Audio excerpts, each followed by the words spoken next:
Say good morning and good afternoon. I have to start again. Sorry, because I actually muted myself. so thanks again for everything. Thanks for coming out today. We have so many people that have requested to have a copy of the video recording of this. So we will go ahead and be putting it on the YouTube channel. So we will be recording this. I want to take 2 seconds if we can actually put up to the main slide there for a second, because I want to take first of all, to thank very much Arch Corporation for what they're doing for us today. This is an amazing event. Obviously, to thank our sister councils, which we have the Canada UAE Business Council, the Canada Arab Business Council, AmCham Abu Dhabi, the Canadian Business Council of Abu Dhabi. So I think that what we should do, we should go straight forward to while we are here. So thank you so much, Arch Corporation. They are absolutely amazing. They have made this webinar, I can't tell you, almost seamless. I should probably just get off right now, but I do want to tell you a little bit more about them. Arch Corporation is a long-standing Toronto-based asset manager that offers unique real estate investment opportunities. And I actually saw the presentation, so they're very unique in North America as well, to an institutional and family office investors. The Arch team has over 50 years of combined real estate experience in both public and private markets.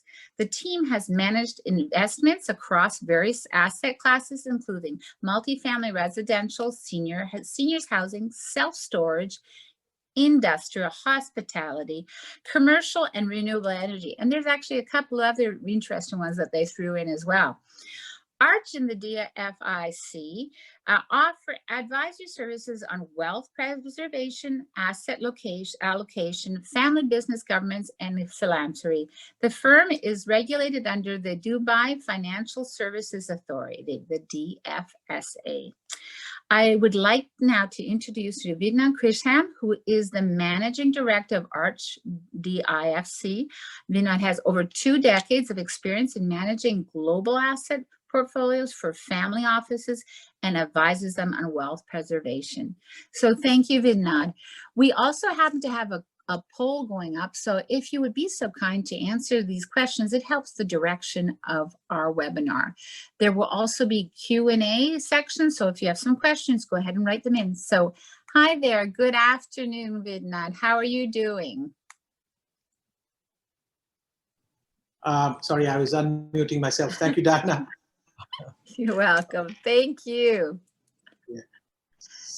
So shall we start off, or do we wait for the poll to? I think you can go straight ahead, and then we can look at the poll, and we'll be happy to share that to you. So thank you. Thank you. Thank you, Diana. We'd also like to thank the Canada UAE Business Council, the AmCham, the Canada Arab Business Council, along with the Canadian Business Council in Dubai and Abu Dhabi, for hosting us today. And good morning to everyone who's joining us from Europe, from North America, the Caribbean, and good afternoon to everyone in the region. As a brief before we start this event, I want to take you back to the 90s, when traditional asset allocation meant a 60-40 allocation between stocks and bonds. Any investment outside stocks and bonds were called alternative, and that included real estate, private equities, private equity investments, commodities, and hedge funds. Owning a real estate portfolio was also a bit cumbersome due to the operational management requirements that it entailed, not to mention the value that was being asked for these private ownership. By the early 2000s, Reits as an asset class had started to gain acceptance, especially after countries like France, Germany, Italy, Japan, and the UK introduced Reits listing in their public markets, in addition to the US and the Canadian markets. And there was an increased sense of diversification amongst the Reits, as well as in the North American markets, in the US and Canada. They started listing senior housing, telecom towers, data centers, and other asset classes, which Michael will speak about, to the traditional ones of apartments, warehouses, and commercial offices. fast forward to 2009, as the global financial crisis hit, interest rates were compressed, and investors were looking for alternate asset classes to enhance their returns. So that's when REIT really took off, and the American REIT markets currently are at $1.4 trillion of market capitalization. It is with this background that Arch launched our tactical real estate fund in 2018 to benefit from the mispricing that has happened in the market due to the excessive interest in REITs. With this background and without much further ado, I'd like to introduce Michael Missaghie, who's the portfolio manager of our tactical real estate fund and the president and chief investment officer for Arch Corporation. Prior to joining Arch, Michael managed a $1 billion portfolio of global real estate equities at Century Investments, and was also the lead manager for Canada's largest dedicated global REIT fund. Although he shrugs it off, Mike is known in the market as Mr. Reit due to his support for many successful public REIT investments earlier in their life cycles. Welcome, Michael. With that, I probably could start with a question to you. Given that REITs are quite nascent in the region, would you be able to walk us through what are the basics of the North American real estate markets? Good morning, or good afternoon, good morning here from Toronto. As many of you can see, we've got the sun shining in, and I'd like to thank everybody for joining the call today, or the webinar as we call it these days. And Vinod, thank you to the team at the CBC at Arch and the CBC for organizing this, and everybody else as well. So let's dive into it. Vinod, your question was sort of an intro to North American REITs, or REITs in general. You touched on it a little bit, but one of the most important, I think, characteristics of REITs today are they're one of the only asset classes around the world that still operate under this sort of investment trust structure. So what does a REIT stand for? It stands for Real Estate Investment Trust. And the concept behind REITs are pretty simple. If the majority of the income that a REIT produces is from passive rental income, the taxable income that they face is flow through to the end investor rather than at the real estate level itself. Now, that might sound a little bit more technical, but the reality of REITs is that they've created a vehicle for investors around the world to gain access to asset classes, real estate, the size of investments, professional management that they would have otherwise likely been unable to get access to. And I'll talk a little bit later about the difference between private and public real estate, but over here, you'll see what we've outlined on this slide is what has happened in the North American where the North American real estate market stands today with respect to market cap. In Canada, we've almost got 70 billion of a market cap, 1.2 trillion in the US. And I think what this slide doesn't illustrate, unfortunately, is the growth that we've seen in REITs over time. There are, over almost 300 listed REITs and growing annually in North America. And one of the most important characteristics of REITs is the income that they pay. In 2009, REITs paid out around 63 billion or so of dividends. I think I'll leave it there, but that should give you a good overview of sort of what North American REITs are and where we stand today. I think if we go to the next slide, where can investors place capital when they're investing in the REIT sector? Now, this has changed dramatically over the last couple of decades. The REIT sector pretty much started with office and retail REITs, especially here in Canada. And as we'll talk about a little bit later, that has evolved into many different sectors. Some of the more interesting ones more recently are things like data centers and towers, as cell phones and the internet have become more prevalent around the world. It seems very kind of normal to us today, but there's a real estate asset class that is supporting all of the cell phones and laptops and iPads that we use. And that infrastructure needs to grow as more and more usage is happening around the world. You've also seen other asset classes come out, such as healthcare, which includes medical office buildings and seniors housing, industrial assets, which have become more prevalent because of e-commerce. And what we've tried to do on this slide is illustrate some of the major asset classes that are available for investment in the REIT market. And so with that, Vinod, I'll pass it back to you. Yeah, thank you, Michael. I think that was quite illustrative.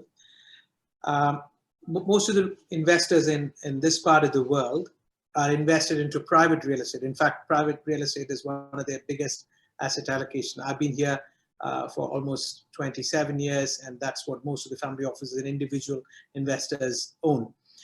Now, as REITs have come about, there are newer REITs that are being listed in the region, but could you actually explain the major difference between private real estate and the listed REIT real estate sectors? I mean, the basic difference between the two, private and public real estate. Heba, if you could move on. Yeah. Oh, perfect, Heba. Thank you. I think this slide illustrates it pretty clearly. For me, the biggest differential is liquidity and volatility, and both of those come with some advantages and disadvantages. As a private real estate investor, most of what you're investing in is backward looking, the price you pay especially. In addition to that, the minute you get into a large asset like an office building or an apartment building or retail asset, your liquidity is quite limited. Not just because of the fact that you need to find buyers for your asset, but because of the transaction costs. The other key thing on private real estate, from a private real estate perspective, is property management. I think if anyone on this call owns an apartment building or any other type of real estate themselves, you've got to deal with leasing, financing, and capital expenditures that are otherwise dealt with in public vehicles or professionally managed vehicles. Now, for investors that aren't hands-on and owning the real estate themselves and owning private real estate through third parties, such as private equity funds, there's a lot more diligence involved. For example, for investors that go into a 5 or 7 or 10-year private equity fund, you also have the same kind of risks that you'd face owning the asset directly. You've got illiquidity, you've got to hold the asset for a very long period of time, and you've got to think about what your exit is like. Now, all of those private aspects, kind of the negatives that I've kind of illustrated, do come with some sense of comfort for a lot of investors in private real estate because there isn't the volatility that you get in the public markets. So when you invest in public REITs, you get REITs that have disclosure obligations, so they report to you quarterly. They're usually professionally managed. The management team is held accountable by a board. And most importantly, you have constant price discovery because of the fact that the REITs are publicly traded. But as illustrated, during periods of time where there's a dislocation, there can be more volatility than is perceived in the private market because REITs are traded every day. As the last point, I would say, is that there's relatively attractive income in a lot of cases, both in private and public real estate, but it's a lot more clear from my point of view, investing in public REITs, knowing the income you're going to receive and looking at the disclosure consistently to give you an idea of how much income, dividends, or distributions you will be receiving. So those are the big differentials. I think in a moment like today, one of the things that investors should consider is that while private real estate pricing, for example, in office or retail assets hasn't necessarily changed that much, in the public markets, it has changed dramatically. And if you have a different view, which we a lot of times do, it can create a lot of opportunities from that volatility. Right, thank you. That explains it, but it also brings up another point. With private real estate, you're long on assets, but you're short on liquidity based on what you said.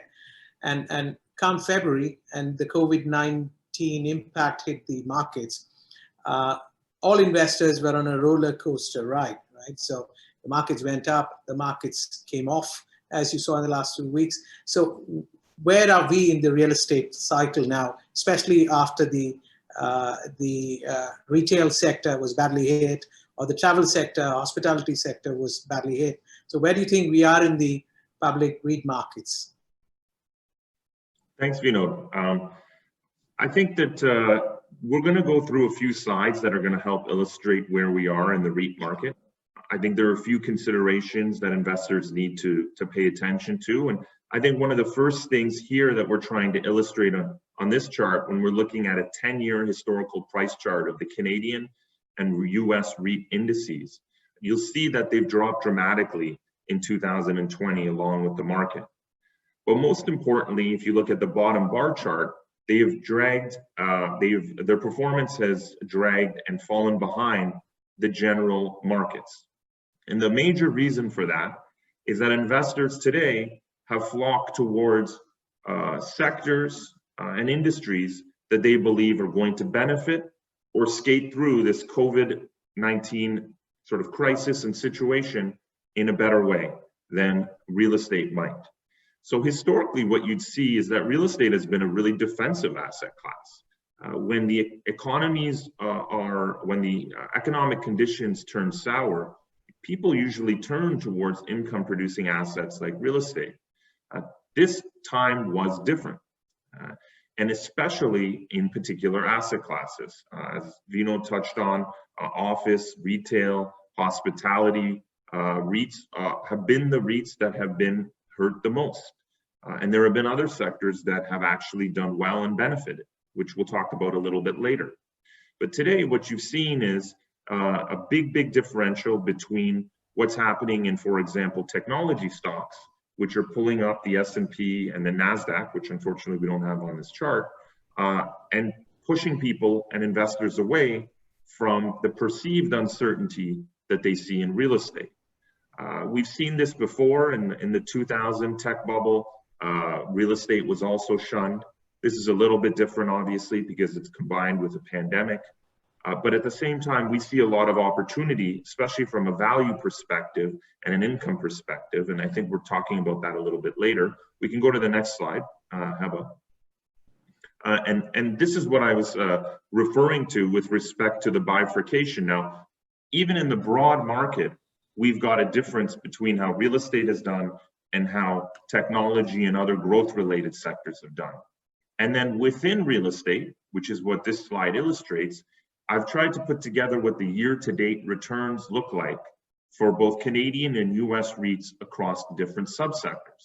And what you'll see is, unbelievably, even though the Canadian and US REIT indexes were negative towards the at the end of August, there are sectors within real estate that are performing very well.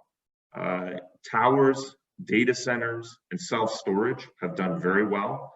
It's not surprising why, and I'm going to talk about sectors a little bit later, but these are insulated sectors from the COVID-19 situation, and in some ways are going to benefit as we all spend more time on our computers and our phones.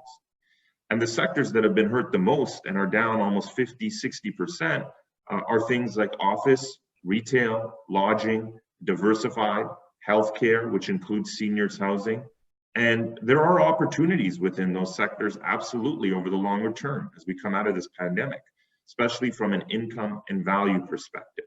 But today, investors are flocking towards certainty and growth. And maybe we can go to the next slide.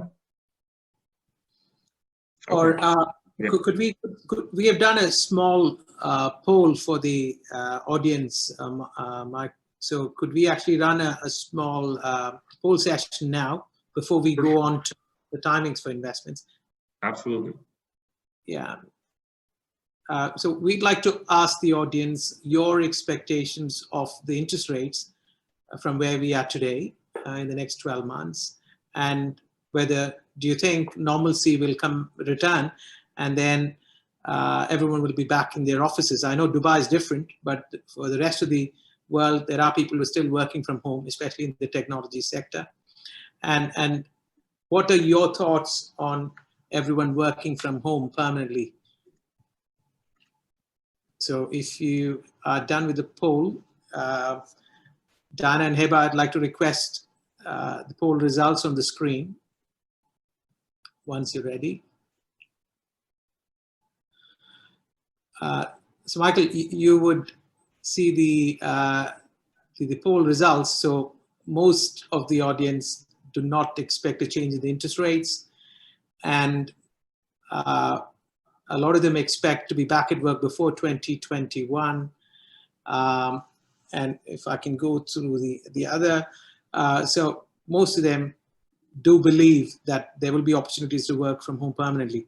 So given the impact of this, the views of the audience, what or why is it a good time to invest in REITs, and what are the sectors that could benefit or have an impact from these views of investors? Thanks, Vinod. I think that actually, the poll questions really help, especially the view on interest rates.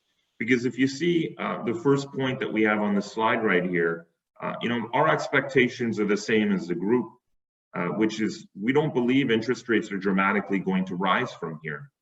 And if you look at the spread of income that REITs are providing relative to where interest rates are today, it makes the sector look extremely attractive. And I think we have a slide on this a little bit later on, so I don't want to ruin that slide's thunder. But certainly that differential is going to be one of the key aspects for why the sector is attractive today. The other key thing is valuations and margin of safety. Historically, one of the best times to buy real estate in the public markets is when REITs are trading at a material discount to NAV, which we have seen during this COVID crisis. The other key thing that we expect to see and is starting to pick up is more private sector investment in public real estate. I touched on the differentials earlier between private and public real estate, but investors like Blackstone, Brookfield, pension funds around the world, they are looking at an investment universe that looks extremely different than what it did previously. First off, asset classes have changed dramatically. What people thought of office and retail 6 or 9 months ago has changed very quickly. And secondly, the pricing in the private markets has not changed as dramatically as the public markets. So what we expect is, and we put this example here, companies like Brookfield have built a position in some of the public REITs. They recently announced a 7% position in British Land, which is a UK listed REIT. Now, it's not a market that we invest in, but it's still illustrative of what we think might occur, which is that private investors will see value in public real estate, and that will help the sector over the longer term. So the reason that we're seeing a discount and the income differential and private investors being attracted is because you're mispricing some real estate in the public markets that have strong fundamentals. Maybe not today, but certainly down the line. I think investors in some cases, especially in the discounted real estate names, are going to have to look through the current environment and believe we have some level of normalization down the line. I've talked about the volatility and the subsectors that have bifurcated and the returns look very different. And then you've got the differential aspect in the virus in different geographies. I think one of the key things that have hurt the US REIT market, for example, is their own response to the COVID crisis. And the fact that investors have continued to stay concerned about exactly how the US is going to come through and return to a level of normalization when the COVID cases have been so high. So, I mean, this is the summary of why we see the sector as attractive today. And it really predicates on the fact that interest rates will remain low. Income in the REIT sector is very attractive. Valuations are cheap. And investors with a longer term view will likely get a good entry point. Thank you. Yeah, we have a chart that shows the yield spreads. So we had the audience view on the interest rates. So could you I think this is perfect. This is a great, I think this goes into a little bit more detail on what I was talking about. And so I'll go through it relatively quickly, but this is the historical spread of the dividend yields in Canada and the US versus the 10-year bond yield. And you'll see here, if you don't believe interest rates are going to go up, you can invest today in the Canadian REIT sector, get a 5.8% yield when the 10-year bond yield is paying you 0.5%. That spread is pretty attractive from my perspective. And the same can be said for US REITs. And as people become older and populations in North America are becoming older, the demand for income will be higher, and government bonds are unlikely to going to be able to satisfy and keep up with inflation, which makes REITs look very attractive. I think on the next slide, we go into some of the valuations. And this is one of the key metrics we look at is net asset value. And net asset value is basically our estimate of what the private real estate value would be for the REITs that we're looking at. And you'll see here that historically speaking, REITs have traded at a pretty tight band when it comes to net asset value. And today, especially in Canada, we're seeing a very large discount. And then if we can move to the next slide, some of the other key metrics we look at is dividend sustainability, which really comes from the ability of a REIT to pay out the dividend that they've told investors they're going to pay relative to their cash flow. And that to us is best defined by their payout ratio. And you'll see here, I've listed most of the REITs in Canada, and you've seen that their payout ratio is below 100%. In addition, we also look at the debt levels that REITs have and their ability to have liquidity to pay off debt over time.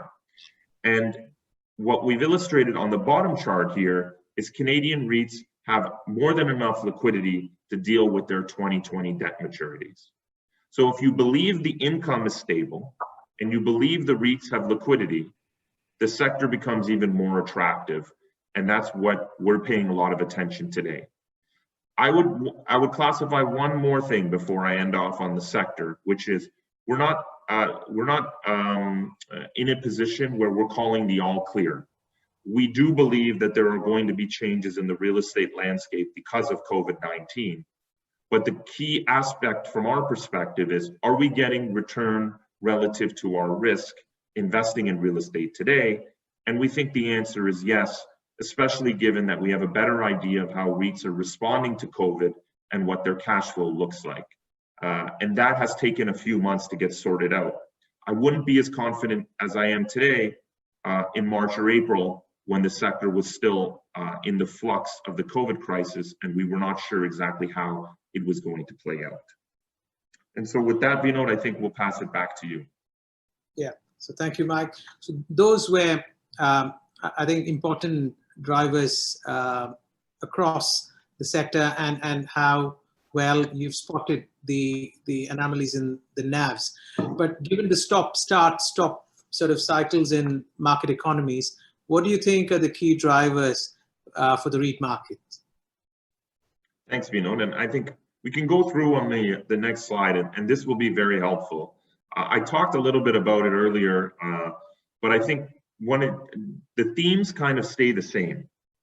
We're looking for clarity on rent collections, especially in asset classes that are hurt by the crisis. So for example, people continue to talk about what's going to happen with retail malls. Retail malls, you never would have even imagined when we were looking at their quarterly reporting that we would be worried about what their rent collection looks like. But we live in a new world. And so for that kind of an asset class and other asset classes that could be hurt by the COVID crisis, we're speaking to management teams. We're trying to determine exactly what rent collection and cash flow looks like. The other key thing is asset pricing. We need to see some transactions occur in the private market in order to give us some comfort over time on what asset pricing looks like.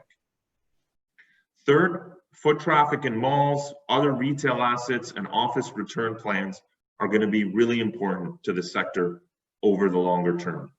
We don't anticipate over the next 12 months there's going to be an enormous amount of clarity there, but we believe there will be improvement, and I'll talk about that a little bit later.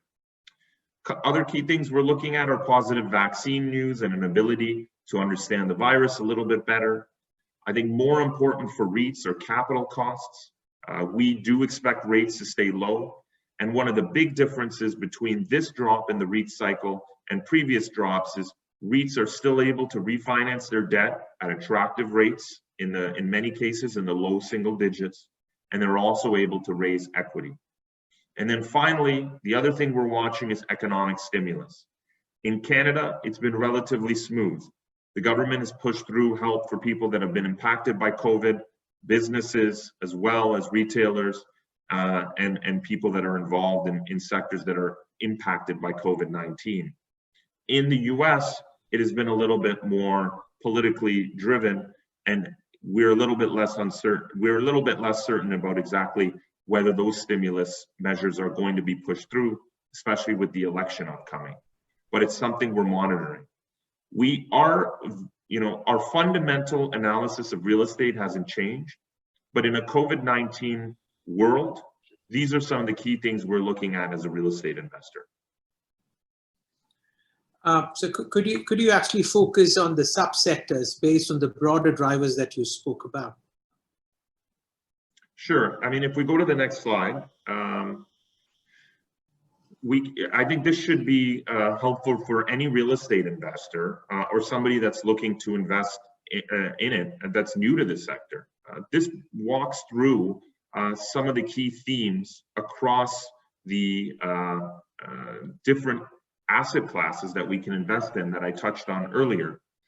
I don't know if we have enough time to go through each one of these, but let's talk about office for a moment, which is the third at the top. I know the people are worried about about individuals and workers not coming back to the office.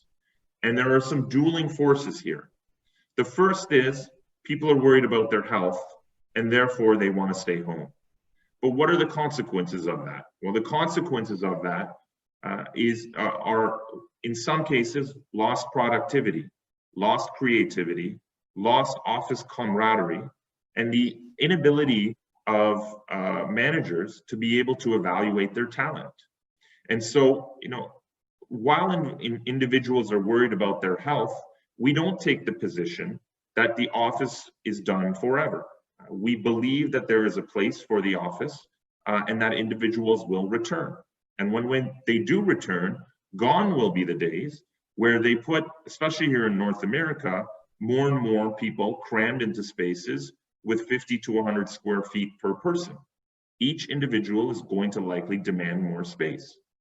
So while there may be a lot of headlines about, certain technology companies saying, oh, everyone's going to work from home and a lot of short-term negativity, we think over time the office will play a big part in business. We think individuals will come back for the reasons I talked about. And while there may be some work from home mixed into that, there will be a continued demand for office space. And let's not forget that cities around the world are in many ways built around major cities. You think about Toronto, Manhattan, San Francisco with Silicon Valley. Cities are built around offices. To be able to tell the cities, the businesses, and everyone around them that the infrastructure you've built and the commitment you've made to the city, it now disappears because everyone's going to work from home, is very, very unlikely in my mind in the short term. So we're not as negative as everybody is in office, and we're trying to take advantage where we can in office REITs that have been hurt in the short term because we have a longer term view. Another sector that we can talk about quickly is healthcare. We know the nursing home, long-term care home, and seniors housing business very well. We know that demographics in North America are pointing to an older population. But in the short term, COVID-19 has had the greatest impact on the seniors population. And so while investors may put their longer term hat on and see some value in the sector, shorter term investors are not willing to take the risk. So you've seen that asset class get hit dramatically. Longer term, we believe there's going to be, as the population grows, there's going to be continued demand for individuals to get into long-term care homes, retirement homes, and those asset classes will perform well. And we do not think they will be as challenged as, for example, retail and enclosed malls will be, but they're being priced the same way. And so we're trying to differentiate between these asset classes that have been hurt. Now, the asset classes that have done well, industrial, specialty REITs, they continue to have demand drivers that back them, and their growth levels should be strong, but you're paying a pretty fair or expensive price to get those demand drivers and growth. So we have to be careful, but we have a real bifurcated market here. And hopefully that's a good overview. And for anybody that wants to look through, hopefully you got a good idea of the asset class that you're the most interested in. Can we remain on the slide, Michael? Heba, could you go back to the previous slide? We have a question from somebody in the audience who wanted to have an explanation on net lease. Right. So net lease, very simply, our asset classes is an asset class where the underlying assets are not the overall management of the assets, including property management, any capital expenditures are the responsibility of the tenant, not the landlord. And so that's what we classify as net lease. Most of the time, what you see in net lease is retail. So for example, take a gas station, take a coffee shop here in North America where it's a standalone. They will be in some ways be classified as a net lease because they take care of everything with respect to the maintenance of the asset, and it's not the responsibility of the landlord. And it's been an asset class that has been growing dramatically because they're usually necessity-based assets. And for the most part, it's a very, very clean structure for the landlord where they can acquire assets at pretty attractive income. Thank you. Thank you, Mike. And Heba, can we go to the next one? And I think we have a standard disclaimers as we promote our own tactical fund, but based on the drivers that you spoke about, based on the several existing conditions around the world, and as you saw from the audience polls, we tend to agree with the investors' view, is the rationale why we set up the Arts Tactical Fund. So would you mind giving us a broad highlight on the fund? Yeah, absolutely, Vinod. So as mentioned earlier, I spent about a decade running a very large real estate mutual fund. I was lucky enough to be able to invest globally, but with a focus on North America. And that gave me the opportunity to get some real, in-depth knowledge of the assets that underlie the REITs, the management teams, the capital structure, which means, the equity and debt setup of most of the REITs. And one of the things I realized is that with passive REIT investments, sometimes investors are missing out on some of the catalyst-driven opportunities and the ability to protect capital on the downside when there are drawdowns or what I like to call liquidity-driven sell-offs. And so the reason we set up the Tactical Real Estate Fund was to give investors a different way to invest in the REIT sector that focuses more on the differential between private value of real estate and public REITs, and also allows them to have a protection of capital on the downside in case we were ever to see a liquidity-driven sell-off the way we saw in 2008, 2009, and the COVID-19 crisis. So Heba, could we move on to the next slide, please? Yeah. After the standard disclaimers, the next one. Yeah, thank you. Yeah. So go ahead, Michael. Thank you, Vinod. And this goes a little bit into greater depth on our Chance and Tactical Real Estate Fund. And I won't spend too much time here other than to say it's strategy 1 and strategy 3 that really gives us, the overall differentiation versus a passive REIT investment and why we created this fund, where we look at catalyst-driven investments that have a high chance of merger and acquisition or privatization or are trading at a discount to NAV. And then at the same time, being able to hedge or go short. Most of the time, these are just protection. This bucket is just a protection component, meaning that we don't have a lot of short positions on individual REITs, but we do maintain a short position on the market so that if we ever to see a liquidity-driven sell-off, we would be able to protect capital. Now, we have around 25 to 35 positions in the portfolio. We are normally tilted towards the catalyst-driven investments, and most of the time, the underlying yield from the fund pays around 4 to 5%, which some investors choose to take semi-annually and some choose to leave in the fund. So if we can go to the next slide, you can see here our portfolio segmentation between the three groups of catalyst investments, stock selection, which is just purely looking at investments from a passive perspective, but looking for quality real estate that we believe will do well. Our stock selection portion of the portfolio was grown during the COVID environment because prices have dropped, but we expect that our catalyst component to grow over the next 6 to 12 months. And then our geographic split is tilted towards Canada.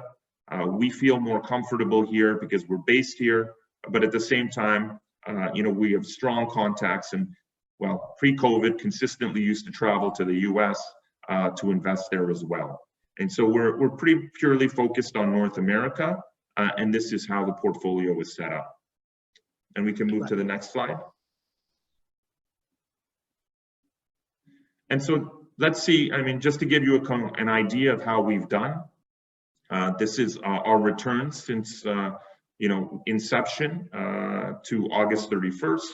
And you'll see here I think a couple of the key lines to look at is the since inception number, which we're up 4.5% relative to the capped REIT index and the US and Canadian REIT index, which are negative.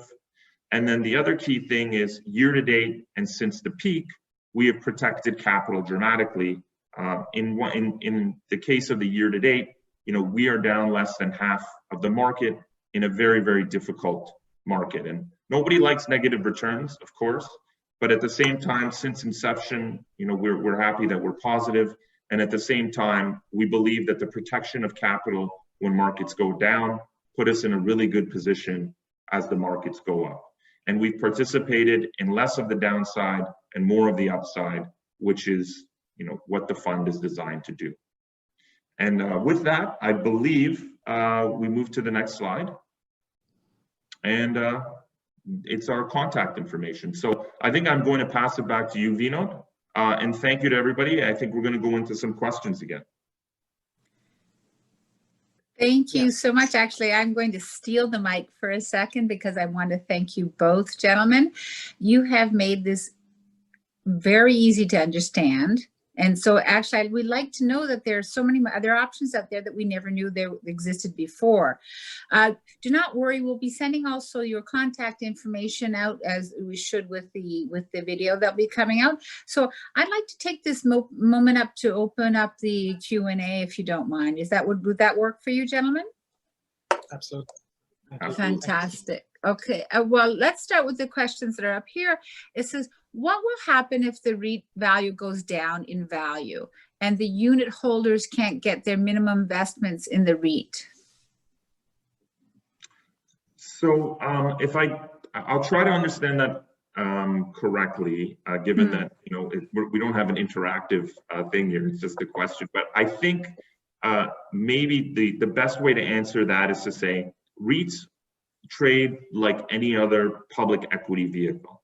So if a REIT was worth 10 and it goes to 12, and you wake up in the morning and the market opens, you can sell it at 12. If a REIT goes from 10 to 8, well, the price that you can sell it at is 8.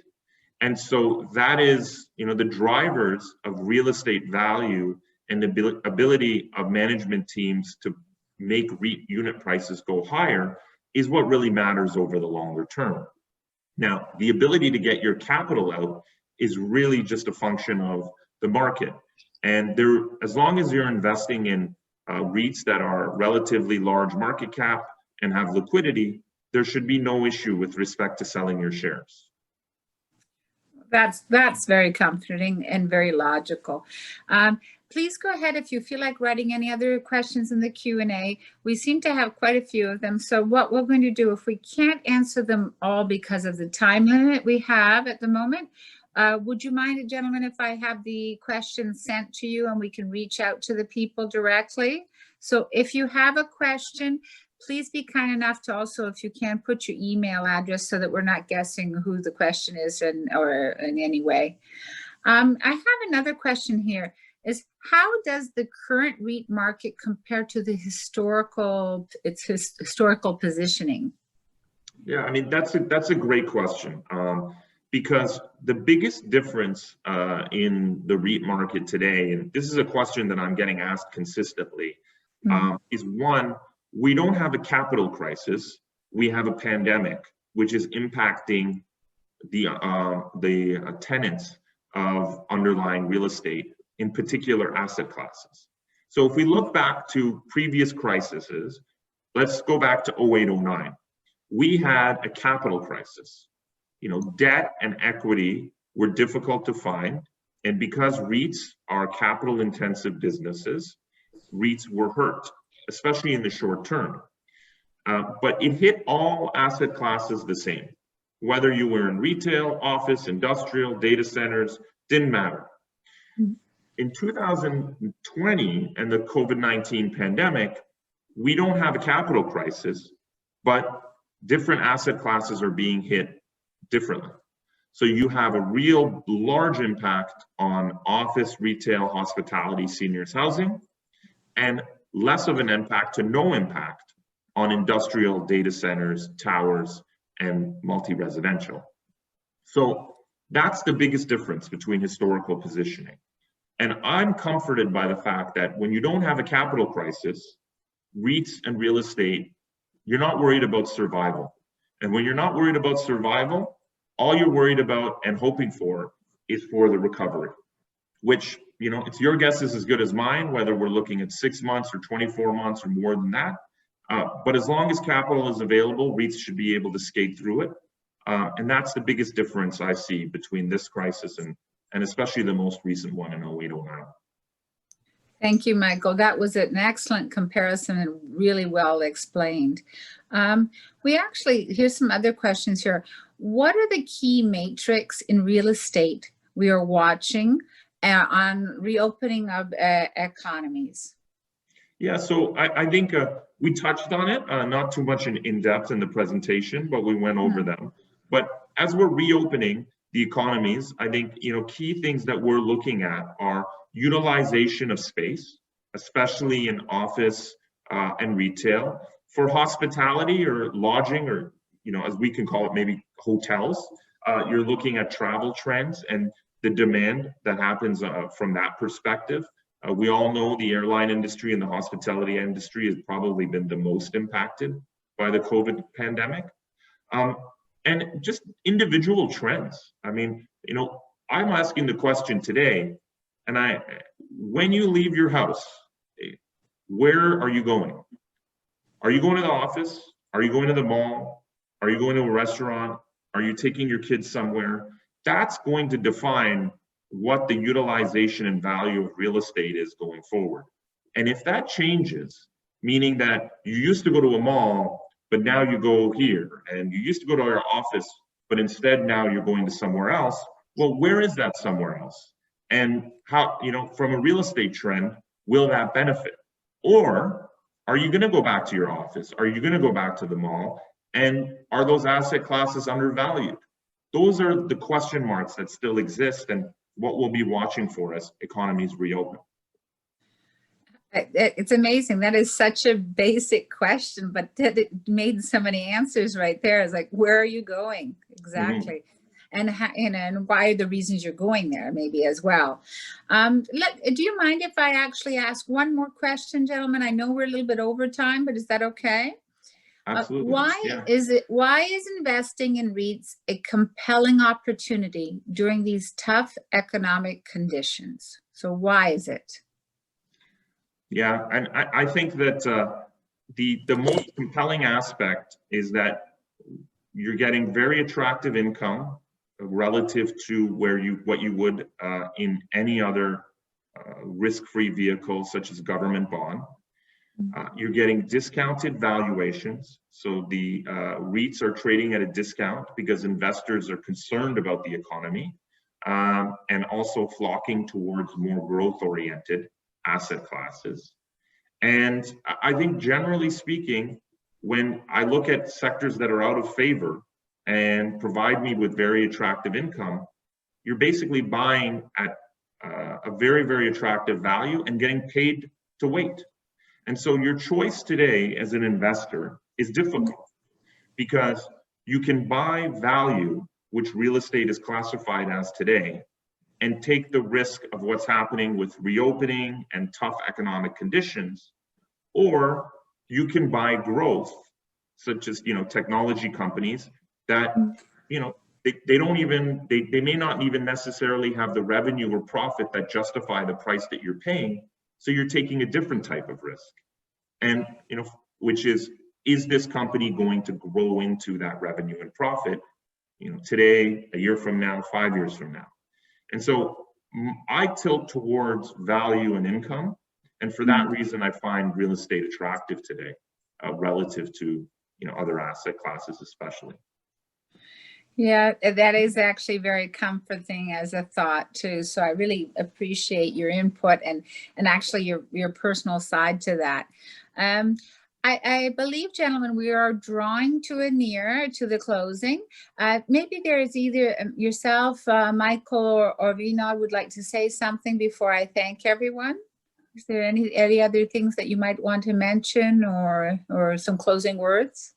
I'd like to say thank you to everybody for organizing and joining this morning, and I appreciate the flow and the questions and the polls. I've done a number of Zoom presentations, and I was saying to Heva earlier that quite frankly, they started quite rocky. I used to do a lot of in-person presentations, so it's very smooth, and I'd like to thank everybody for joining and organizing. I miss the Middle East. I used to visit at least 3 or 4 times a year, and I know a number of the listeners are probably from there. So I'm hoping that the reopenings and conditions change soon enough that I can be back. So thank you to everybody for listening this morning, and just a few personal words from me.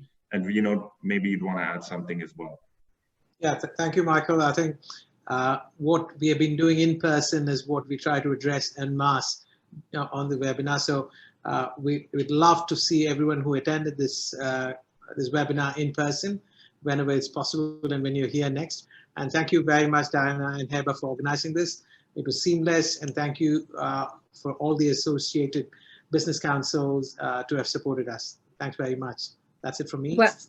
Well, thank you, both of you. And also, we also have some background people in the background. We have Nita, we have Sangeeta, and we have Heba that I'm very honest. I actually wrote it in our chat. I go, this was so amazingly, there was a lovely flow into it. There was enough time to grasp the conversation. And we are looking forward to having you, Michael. So we and Vinod and Nita, we will make sure that we're going to have you live soon. So we're looking forward to that. Thank you so much to obviously all our partners that were involved with this. And obviously we want to thank, special thanks to our supporting partners of obviously Arch and Gowling and all of our Emirates, Legacy, Globeside, Hilton Health Canada, WF Four Seasons, Pietra, there's the whole Freddie and Antley and Avion. I want to thank everyone and anyone that I have missed. We want to thank you because it's you that make it possible. Special thanks obviously to our participants today as well who took the time out. And just so that you know, gentlemen, we have had so many people write us to say, asking us when we will have this. We'll have this on the YouTube channel, hopefully already tomorrow morning, so that you can take your notes. And for those of you that unfortunately had to step out or they were busy, they'll be there for you. Thank you so much. We're looking forward to seeing you very soon, and please keep your questions coming. I saw there's another question just popped up, but I promise I will make sure it gets to our speakers. Thank you. Have a lovely day, Michael, and you not have a lovely evening. Take care. Bye-bye.